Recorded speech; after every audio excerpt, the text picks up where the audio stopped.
the problem I saw in the G2 Mad game was... the biggest problem I saw in the G2 Mad game was... like, the draft. I did not understand a lot of the drafts from G2. The first one I understood. The first game, I think the draft was good. And I think that they had a really easy way to win the game. And they did. And I think the G2's execution in this game was amazing. I think that this game, game 1, was probably the best game G2's ever played this whole year. It was so fucking clean. It was really clean. There was just a few things that I didn't get, okay? A few things I didn't get. I think the most important game was game 3, if we want to review anything. But let's just go through game 2 drafts real quick, because I just don't understand what's happening here. Because to me, Xin Zhao is the biggest win from game 1, right? Game 1, Xin Zhao looked unreal. This champ is really broken, works great with LeBlanc, you know.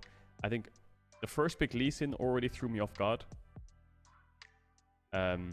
I think Xin Zhao would be a lot better, especially with LeBlanc down. Like, LeBlanc Lee Sin is not going to happen. I think they should have first picked Xin Zhao. And then they always want to early rotate Tristana, which, okay, sure. But this wasn't my biggest problem. I think that this 1-2-3 from G2 is... This 1-2-3 from G2 is good. This is good, right? This is not bad at all. I think this is not bad at all. I think what Mad Lion's answer with is Kai'Sa, right? Yeah. I think G2 is slightly favored here, right? I just think that your better version of the draft is having Sin here instead of Lee. Right? It's just better, I think. It's just a better version. Having Sin, Tristana, Syndra, I think it's just a better version of Lee Sin, Tristana, Syndra. But anyway, I don't think that's the biggest problem. Because I think Jankos played great this game, honestly. I think if anyone played good this game, it was Jankos. And I think if anyone played good in game 1 and like carried the game, it was Jankos. Like, Jankos was smurfing in game 1. It was unreal. In game 2 even, he was doing good. But obviously they lost. Game 3 and 4, I really disliked the Viego. And I think draft was the biggest thing for me. So, yes, you can optimize the draft with Xin Zhao over Lee Sin right now. But here on the 4-5, I was also really confused by this Rakan ban. Like, why ban Rakan? There's Alistar down, Nautilus down. What are the 3 engage supports that work with Kai'Sa? Alistar, Naut, Leona. And Leona is a champ which is first rotated in the LPL. First rotated. In the LCK, first rotated. Sometimes. Like, this champ has really high prio.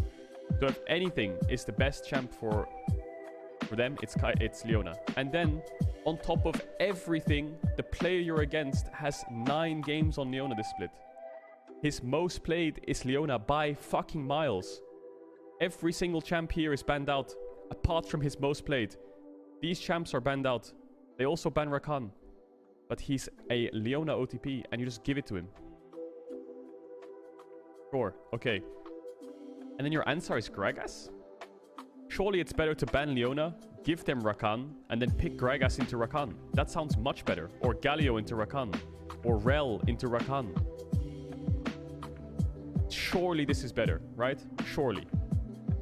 Mickey could even play Poppy into Rakan, you know? Okay, I'm stretching here a bit, but anything can be played into Rakan at that point. But Galio, Gragas are obviously the 1-2. So, big problem I have here is Leona, giving over Leona. This does not make sense to me with the Rakan ban. And then picking Gragas into Leona, sure, I can see it. The 2v2 is probably decent, but Leona is just so much stronger later on.